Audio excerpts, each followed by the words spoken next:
Start with 15 in Kansas City. Are we going to see the first ever Super Bowl three-peat? Yep. Why the hell not? Okay. Last year was the worst team I've ever seen Kansas City have since he showed up, and they won the damn Super Bowl against a juggernaut. They beat the Baltimore Ravens in the AFC Championship, and then went to the Super Bowl against San Francisco and won that game. And gee, we didn't even know who the receivers were in that game. Think about it. All you knew was Rishi Rice and Travis Kelce. I don't know what it is about the Kansas City Chiefs when they get in the playoffs, but things seem to work out for them. And 15 is always the common denominator. And now he's got ridiculous speed on the outside. Okay, this is so funny because to say, that this was the worst team. How can you be the worst team when you have the best defense, right? Like, this is the worst team I've seen. This Chiefs they had the best defense. Okay, like let's just stop it. And I don't even know who those receivers are. Just a top 25 player in Travis Kelce, who's literally top 25 of this century, who was just voted by ESPN. So literally an all-time great, okay? And we're going to act like, oh, who else did he have? Okay. But that's not what the point of this conversation is. I already just angered a lot of Kansas City Chiefs fans. But now I'm going to, make them maybe like me. Yeah, listen. Will Patrick Mahomes be the first QB to complete the three-peat?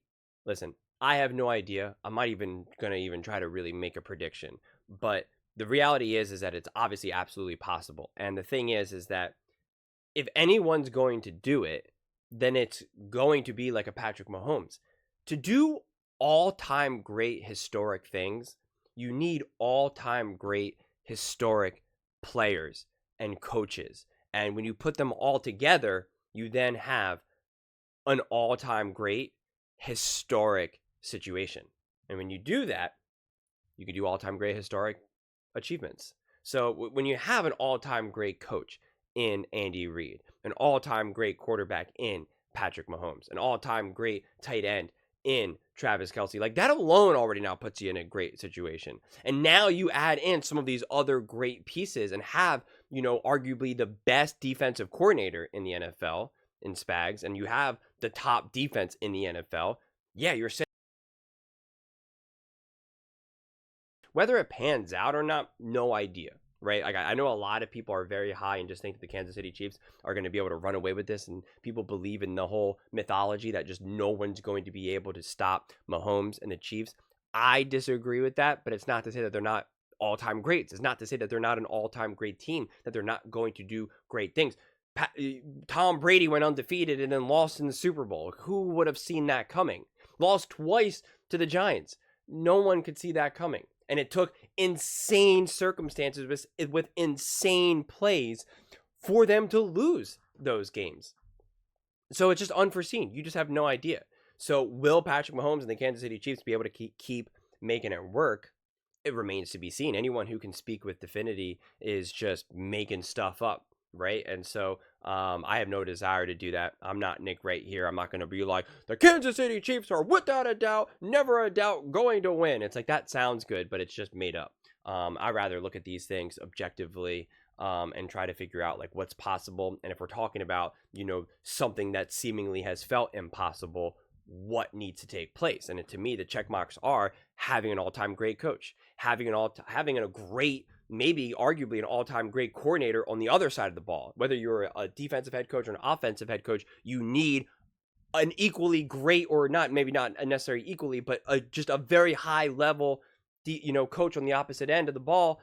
And they have that. That alone is great. Everything kind of now goes from there. Now you need to have great players. Obviously, like we just went through, Patrick Mahomes, Travis Kelce, like all of those things really, really matter. And they're also set up now as well, because what we're learning in the NFL now is especially that you want to have a younger defense, because the defense, they get banged up more. It's a lot more physical, brute force. And you younger players are able to bounce back. They're able to bounce back much more quickly, and stay fresher. And they're, and again, in such an offensively driven NFL, that's proving to matter more. That when you're older on offense and you're banged up or in and out of the lineup, it's a lot harder to kind of really construct that offense and really string together and win some games. So they're even young and mature in the right spots and in the right places. You can make the argument that Travis Kelce is getting up there, and who knows, maybe Travis Kelce this season really falls off a cliff, or he just gets injured because he's constantly talking about how his body's in pain. Those are his words, not mine. He talked about even how last season was really hard for him and long, and it's like the end is near for him, and he knows that. And so who knows, maybe this season, like, he just really just can't bring it. And if that's the case, it'll be interesting to see what happens to the Kansas City Chiefs offense. It'll definitely have an impact. How large of an impact, who knows? But yeah, I mean, like, if you're going to look at any of these teams over the last 10 years or so, and you had to say which team and which quarterback and which head coach combo are going to be able to three-peat, you're going to, 9 out of 10 times, 99% of the time, you're going to say the Kansas City Chiefs. I'd have to look back over the last 10 years to see if any of Tom Brady's Patriots teams were around there, but you're going to pick Patrick Mahomes and the Kansas City Chiefs.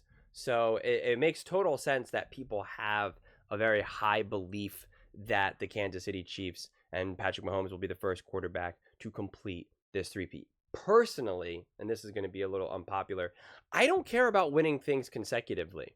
It doesn't necessarily make it more or less impressive to me.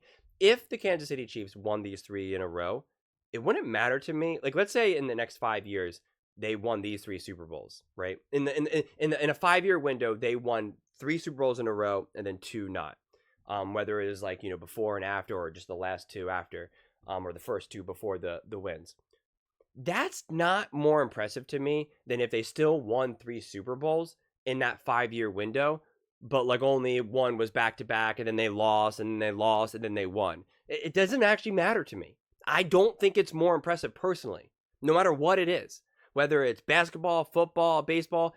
Consecutiveness just does not matter as much. I confess it does sound good when you're kind of like Michael Jordan and you went, you have 2 three-peats. Like, I get that because that kind of shows more of dominance in that regard, and I do get that can kind of be a building up point, but I think it's more of the fact that since he's undefeated, Jordan is undefeated in the finals, that's where that lore also gets built up, because it's like, oh, when I have a team and a squad and I'm ready to win, I do not lose.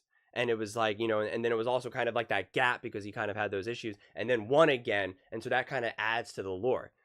The Chiefs have already lost that just because of how football is played and how Patrick Mahomes' career has already unfolded. He's already lost in a Super Bowl, right? He's already had years where he clearly did not obviously make a Super Bowl. So to me, it just doesn't matter. If they lost this year, but then won the next year, I'm not like, oh, it would have been so much more impressive of Patrick Mahomes to win if he won. It's like not as impressive. That's just me personally. So to me, it just won't change my perception of Mahomes. If he rips off like 5-6 Super Bowls in a row and wins, yeah, then consecutive, that matter, right? Then I could say, okay, that's just insane, right? Like that to me is that next level. But I don't get that feeling with 3 in a row personally, especially if we're looking at it as he's going to win that number, right? If Tom Brady won 7 Super Bowls, if he won 3 in a row, then 3 in a row, and then 1, it's not more impressive to me, than him just winning how he did. It's just not. Greatness is greatness, whether it's section. So I think there's too much, they're putting too much weight in this, because I think a lot of people want to use Patrick Mahomes, if he wins a three-peat, as like a crowning achievement of like, look how great he is. He's obviously, like, look what he can do. And personally, I don't need him to three-peat for me to acknowledge that he is great, that he's an all-time great, that he is on a path to surpass Tom Brady, whether he gets the three-peat or not. It does seem like some people need that, or they just want to kind of add that to his resume, which I get. But again, it's just, it's not as important to me. It's the same way with even LeBron James. Like, LeBron James has lost a bunch in the NBA finals, and it's kind of like, I don't blame LeBron for those losses. Like, you could maybe say the Dallas Mavericks won, but for the most part, he had nothing to do with those losses. He did everything he could. So I do not strike him for that. I would strike him for not winning as many championships, maybe, as say an MJ, but not the fact that he's actually lost in the finals and MJ hasn't, because it's like, what else could LeBron James do in those moments? So it's just the way how my mind works differently. I assume, honestly, a lot of fans, especially Kansas City Chiefs fans, are going to be like, no, a three-peat is amazing, legendary, never been done. So I am curious what your guys' thoughts are about that. You know, does he need to win a three-peat? Does it really measurably put him on a different plane than, say, some of these other quarterbacks of the past? And just the Kansas City Chiefs as a whole, you know, in terms of their dynasty. Because I've also said this, I already think that the Kansas City Chiefs are a dynasty. Whether they win this year or not, they are a dynasty to me. I just, you know, I've seen enough. It's very clear to me. But those are just my thoughts. I would absolutely love to hear yours. What do you guys all think? Do you think Patrick Mahomes will be the first quarterback to complete a three-peat? Let me know in the comments below. I read every single comment, so whether you agree with me or disagree with me, either way, let's get in some discussions, let's get in some fights, but ultimately, let's just have some fun. And please do consider subscribing. We are building an amazing community here, and I would absolutely love to see you part of it. I want to build something that we all genuinely feel connected to, something that we're really excited to be part of. I think we're well on our way to doing it. And please don't forget to give this video a thumbs up, as it really does help with the visibility and the algorithm. Thank you so much, and see you next time.